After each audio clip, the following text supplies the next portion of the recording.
Барлықтарыңызға сәлем. Бүгінгі талқылайтын тақырып опиоидті аналгетиктер. Аналгетиктер дегеніміз негізінен ауырсыну сезімін басатын, тежейтін препараттар.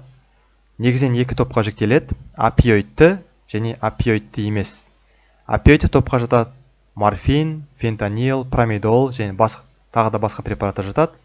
Ал опиоидті емес топқа диклофенак, кеторолак, напроксен.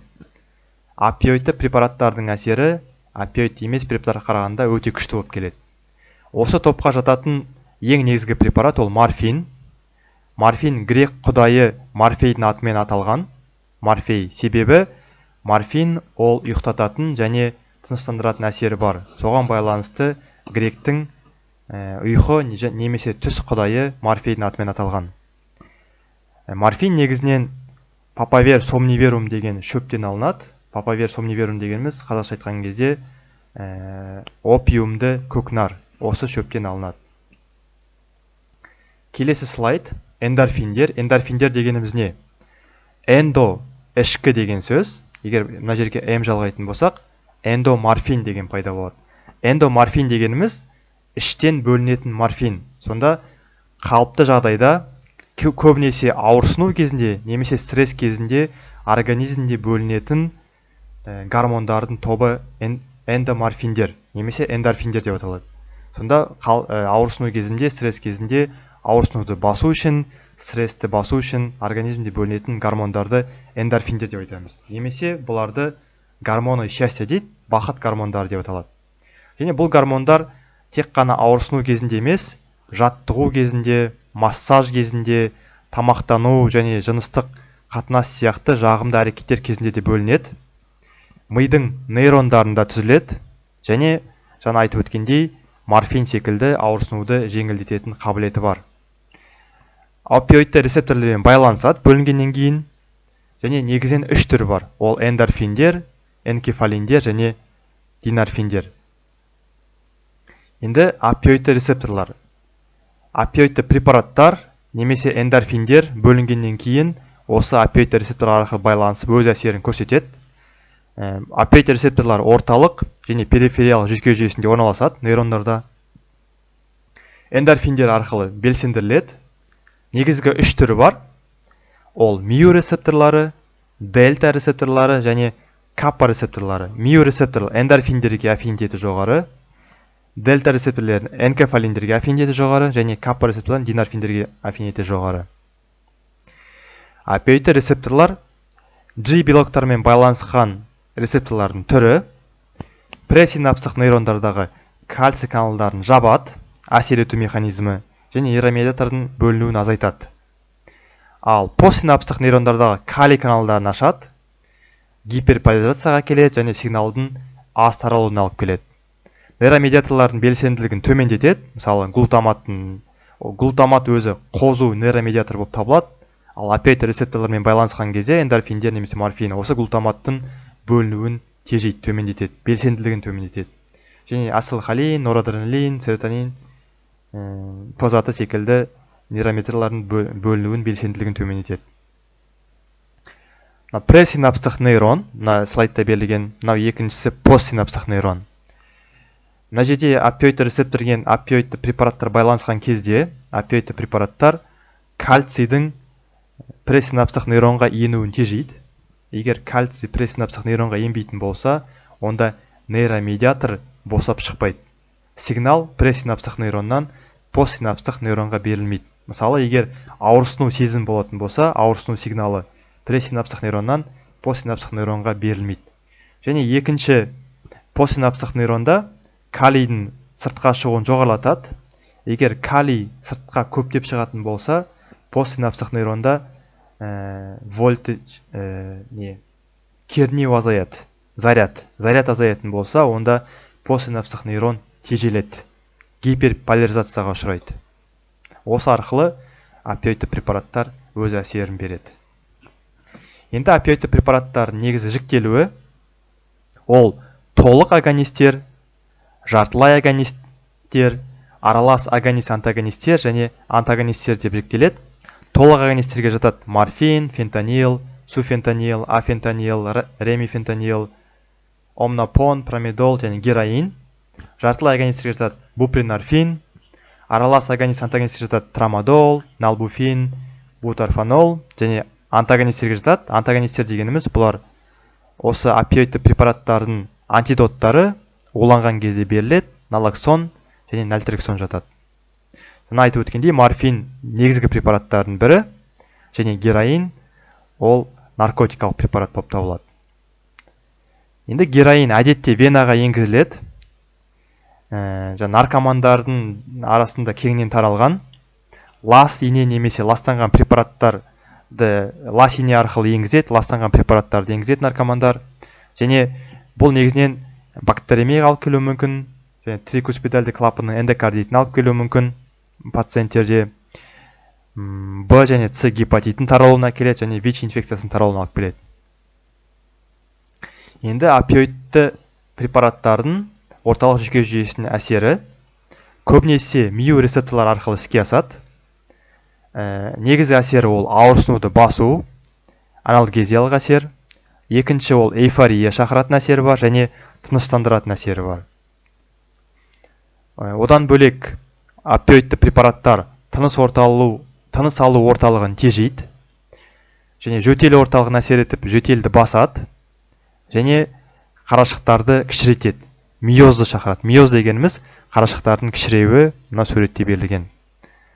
Ерекшелік ол меперидин препараты қарашықтардың кішіреуін шақырмайды. Басқа барлық опиоидтер шақырады, меперидин көздің қарашығын кішірейтпейді. Және тағы да бір әсері опиоид препараттар ол іштің қатуын шақырады. Себебі опиоидты препараттар асқазан шек жолдарын ацетилхолин бөлінуін тежейді, асқазан шек жолдарын моторикасын төмендетеді. Егер асқазан шек жолдарын шектердің моторикасы төмендесе, онда пациентте іш қату пайда болады. Және терінің қызуы және қызаруын алып келеді. Опиоидтардың клиникада қолданысы.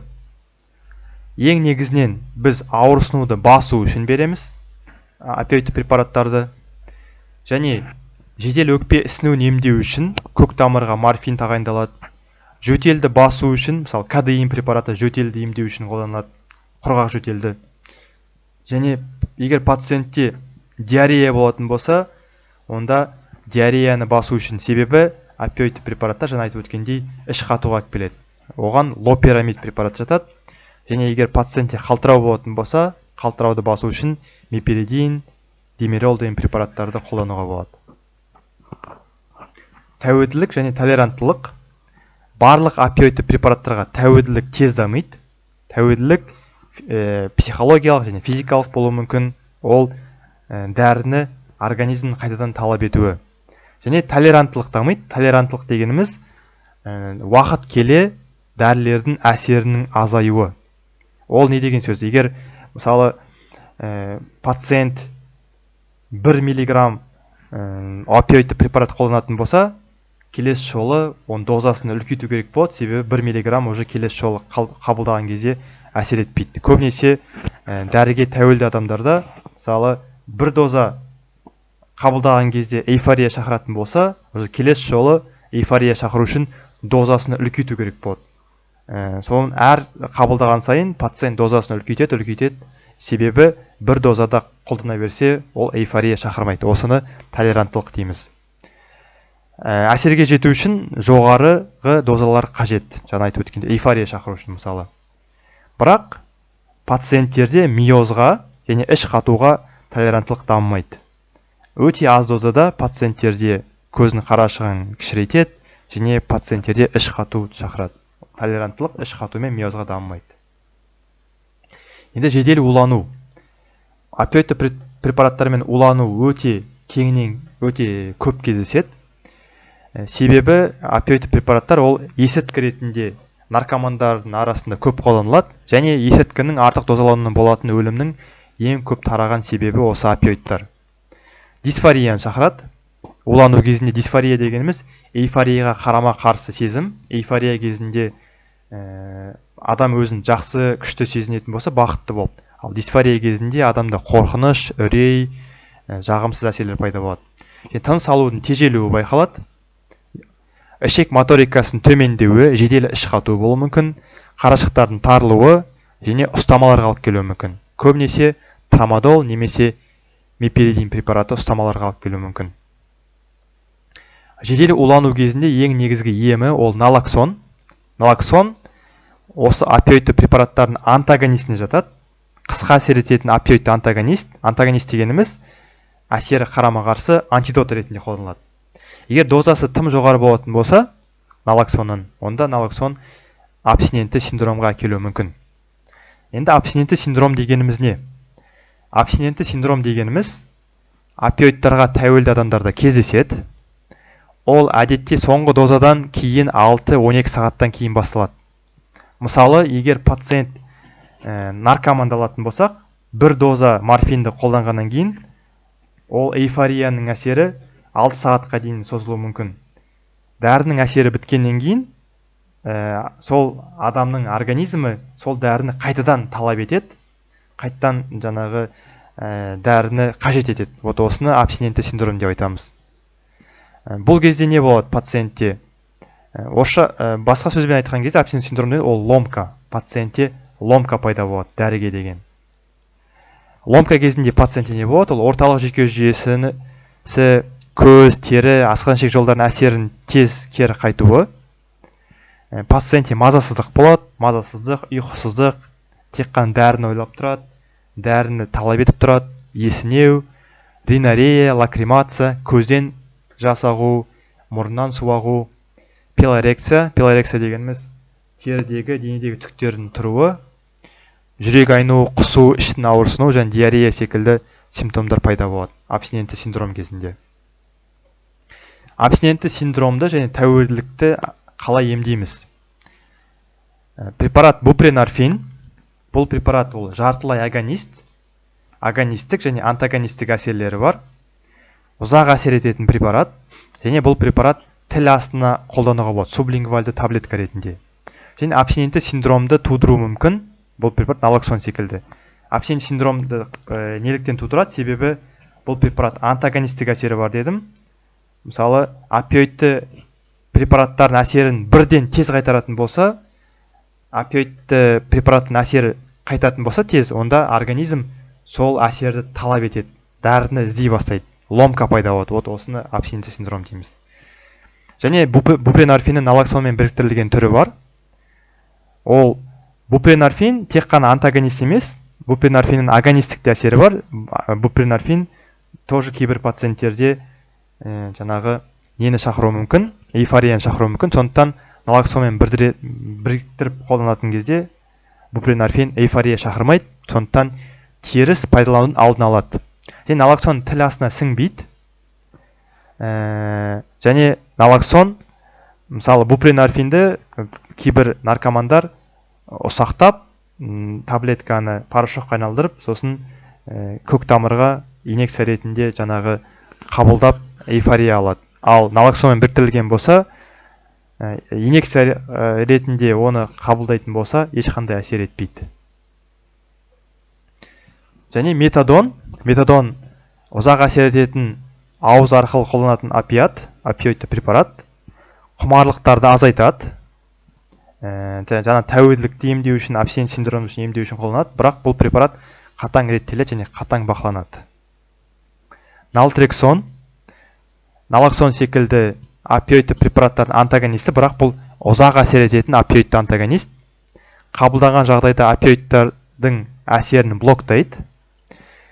Рецидивтің алдын алу үшін детоксикацияланған науқастарға тағайындалады, және алкоголизмді емдеу үшін тоже қолданылады. Трамадол, келесі препарат. Трамадол ол аналгетикалық күші морфиннен 10 есе төмен. Трамадолмен монотерапия адекватты аналгезияны қамтамасыз етпейді. Аналгетикалық әсері басқа препараттың салыстырған кезде төмен болып келеді. Себебі трамадол салыстырмалы түрде қауіпсіз аналгетик. Себебі терапиялық дозада трамадол тыныс алу орталығын тежемейді. Және морфинмен салыстырғанда тәуелділік потенциалы төмен препарат. Тәуелділікті шақыру мүмкін, бірақ тәуелділікті шақыру потенциалы өте төмен. Және фентанил әсері морфиннен 100 есе күшті, өте күшті аналгетик. тәуелділікті өте тез шақыруы мүмкін, және бұл препарат орталық жүйке жүйесіне өтеді, гематоэнцефальды барьеріне өте алады, өйткені бұл препарат липофильді, өте липофильді. Және морфинмен салыстырғанда іш қатыратын әсері төмен, өйткені морфин запорға, іш қатуға тез алып келеді, және нейролептоналгезия үшін дроперидолмен бірге қолданылады. Осымен бітті. Назарларыңызға рахмет.